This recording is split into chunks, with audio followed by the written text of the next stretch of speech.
أعوذ بالله من الشيطان الرجيم. إن للمتقين عند ربهم جنات النعيم أفنجعل المسلمين كالمجرمين ما لكم كيف تحكمون أم لكم كتاب فيه تدرسون إن لكم فيه لما تخيرون أم لكم أيمان علينا بالغة إلى يوم القيامة إن لكم لما تحكمون سلهم أيهم بذلك زعيم أم لهم شركاء فليأتوا بشركائهم إن كانوا صادقين يوم يكشف عن ساق ويدعون إلى السجود فلا يستطيعون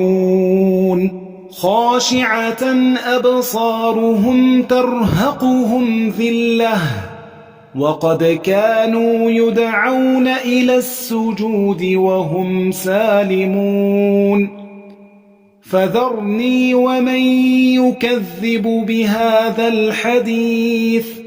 سنستدرجهم من حيث لا يعلمون وأملي لهم إن كيدي متين أم تسألهم أجرا فهم من مغرم مثقلون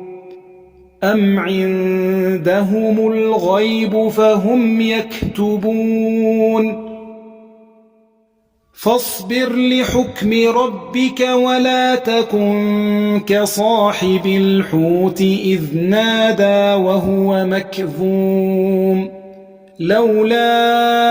أن تداركه نعمة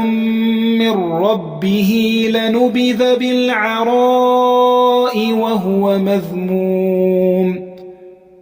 فاجتباه ربه فجعله من الصالحين وإن يكاد الذين كفروا ليزلقونك بأبصارهم لما سمعوا الذكر ويقولون إنه لمجنون